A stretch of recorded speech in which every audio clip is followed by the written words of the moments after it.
This is section 2.8, which is force directed along the line. And I realized, or I just saw that I forgot one of the figures from the previous section, position vectors. So just going back to that example problem where we had point A and point B and we wanted to find a vector from point A to point B, we found that the vector r from A to B is equal to minus 3i plus 3j plus 6k. And I did just trying to show that, this makes sense. It matches up with the figure. I forgot about this figure, so this figure. So you see that if you start off at A, go minus 3, go back 3 in the x direction, go right, go 2 in the y direction. Whoops. Oh, I messed up on the figure. I didn't look carefully enough. I saw that the y direction, the y component, I thought this 3 went with the y component, so it should have been a 2. So the y component was 2. I hate to redo that. So anyway, there's our correction from section 2.7. It should have been a 2 in the j direction. Okay. So moving on, position vectors. I'm sorry, force directed along a line. So now that we can get position vectors, we can use this to get a force vector if we know that line. So in this case, a vector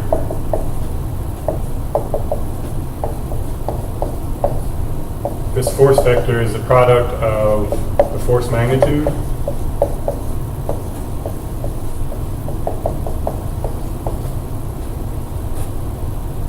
and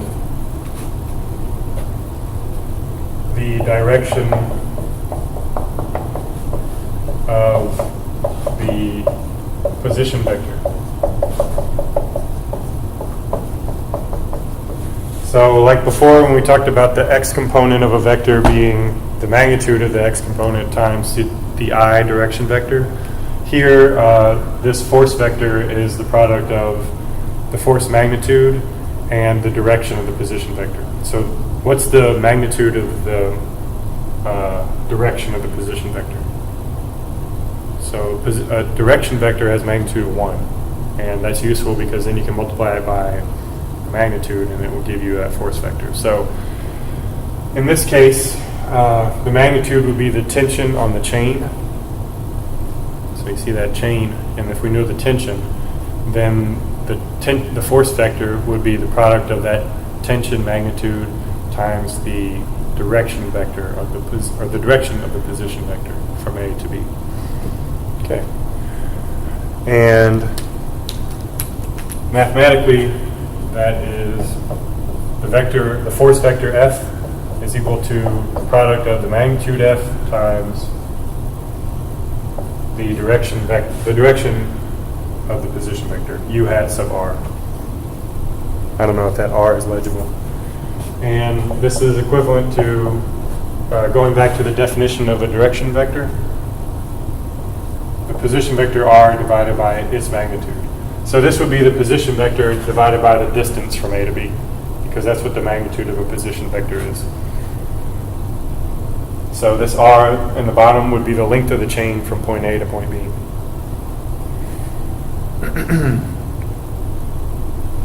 So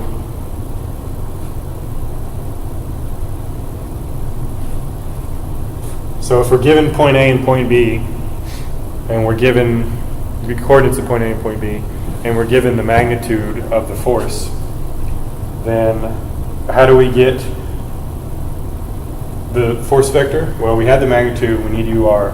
So how do you get UR?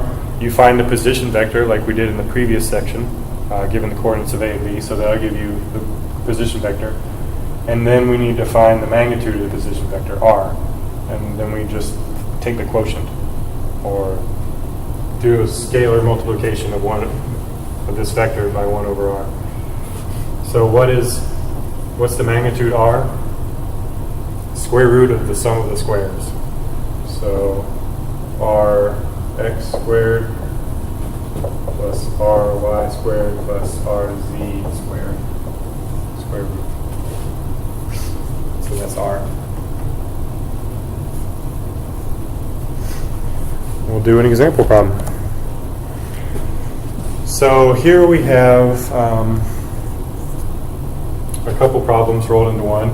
We want to find the resultant force at the eye bolt from these two chains. And say we know the tension in the chains, and we want to find the force that's being exerted on that connection point A. So we've got to do a few things. First, we've got to find the position vectors from A to B and from A to C.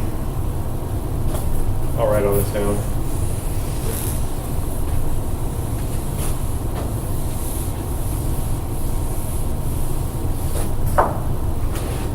So we're given magnitude F1, magnitude F2, FAB and FAC, sorry.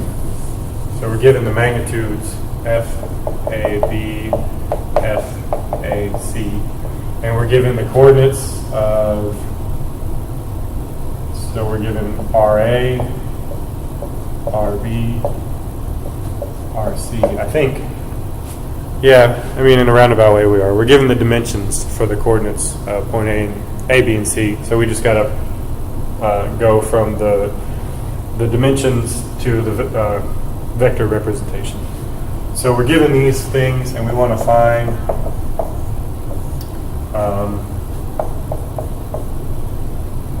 we'll call it FA. So that'd be the resultant force at point A.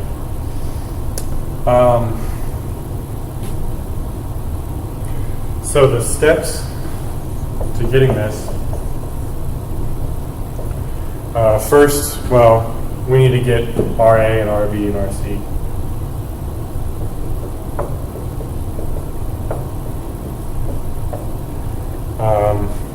Then we need to get the position vector from A to B and the position vector from A to C. And once we have that, we need the direction. Well, we need to get the magnitude. So RAB and the magnitude RAC. That's just saying the length from point A to point B, or the distance from point A to point B. And once we have those magnitudes, then we need to get the direction of this position vector. So that's U hat AB, U hat AC. So then once we have these direction vectors and we know these magnitudes, then that will give us FAB force vector, FAC force vector, because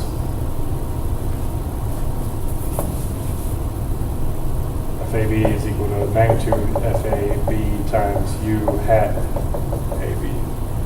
And similarly for FAC. And then finally, FA. Maybe I'll call it FR for resultant, just to be consistent with what we've been doing. So FR. So FR, the vector, is just vector sum AB and AC. So those are the steps. We got to get the position vectors, like the coordinates of A, B, and C, and then the position vectors from A to B and from A to C. Then the magnitudes of those position vectors, and that will give us the direction vectors, A, B, and AC. Then we get the force vectors, like that tension acting on the chain from A to B, and the force vector, which is the tension from A to C, and then finally we get the resultant. Okay, so see how everything builds on it, on the other earlier stuff. So RA, it's on the z-axis, so the x and y components are 0. So RA is just 4 times k vector. RB Point B is on the x-axis, so its y and z components are 0, so it's just 4 times the I vector. C is in the xy plane, so it's 4I plus 2j. Yeah. So now we need vector from A to B. And this is a little confusing because we have these in this order, from A to B, but it's defined as position vector of B minus position vector of A. So that's equal to, so B minus A, so that's 4I minus 4K. And hopefully that makes sense. Anyway, hopefully that makes sense. We're going from A to B, we're going in the plus x direction and then down. So that's the minus z direction. So plus x minus z. And from A to C is just RC minus RA. And that is 4I plus 2j minus 4k. Again, from A to C, we're going in the plus xy direction and then down in the z direction. So now we've got this. Now we need the magnitudes. Ooh. I just said ooh because I don't have the numbers. Hopefully these will add up easily. Square root of the sum of the squares. So 4 squared plus 4 squared. And just to be clear, I don't want to take any shortcuts that aren't clear. So we've got plus negative 4 squared. So we've got the x component squared plus, there's no y component. So for maximum clarity, I'll go ahead and write the y component. 0 squared plus minus 4 squared. So there's the y component and the z component. And this is equal to 32 squared. Square root of 32. And I don't know what that is. It's square root of 32. And then we'll do the same thing to get the distance from A to C.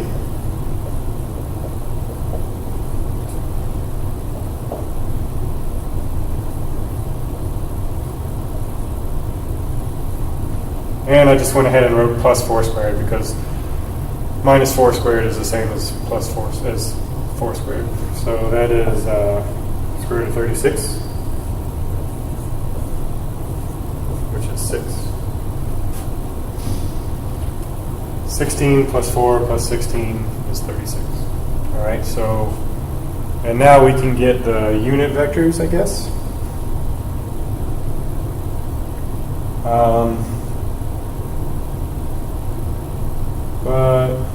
Okay, I'll write that out for AB, and I'll just skip it for AC. So U hat, the direction from A to B is RAB, so it's the position vector divided by the distance.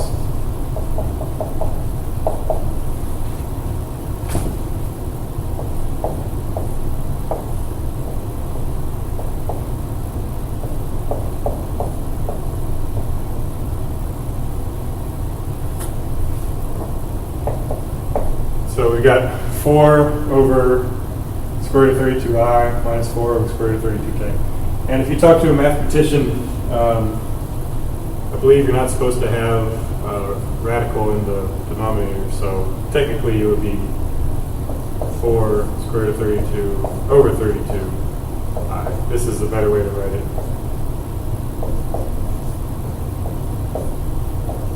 So that's just multiplying top and bottom by square root of 32. But whatever, it's the same number. So that's the unit vector in the direction from A to B. So now we go on to get the forces and the resultant force.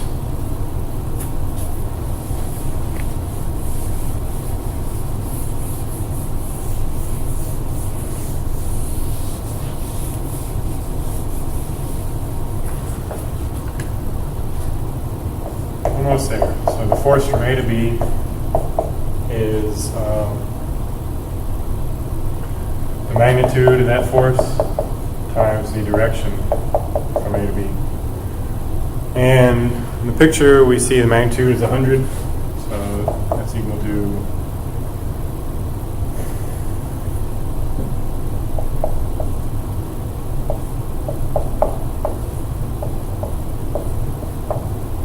magnitude times the I component of UAB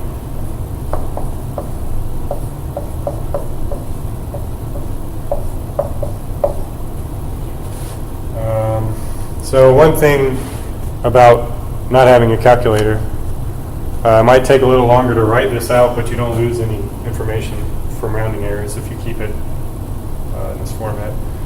Anyway, so there's FAB, and we can do the same thing for FAC. So the magnitude of FAC is 120, and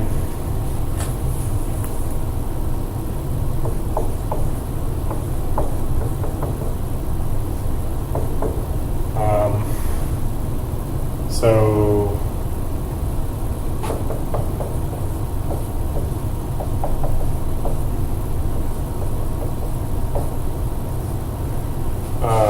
we got 120 and times 4 in the I divided by magnitude is 6.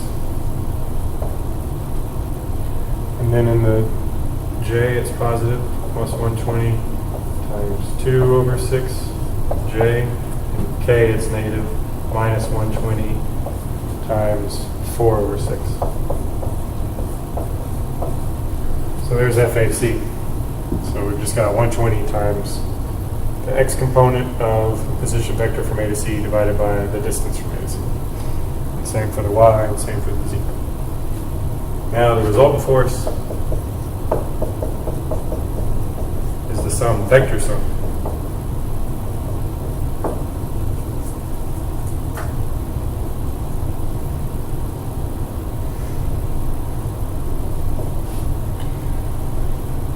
So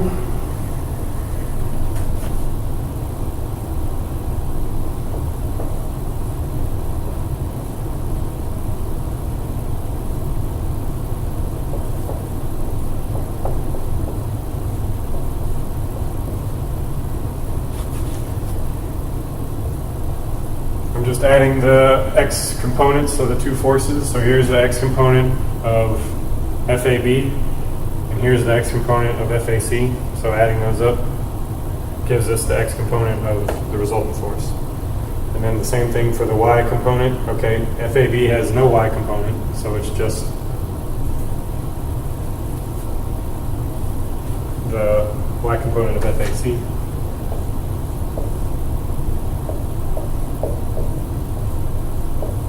And do you see why there's, or do you understand the reason for there being no y component of FAB?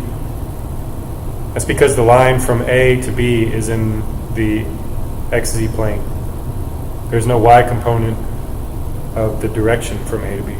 So the force acts along the line, so there's no y component of the force, FAB. So, and then on to the z component. These are both negative, so I'll go ahead and write the negative minus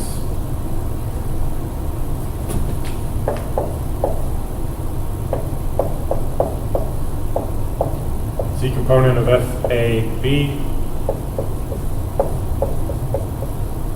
z component of FAC. So there's the answer.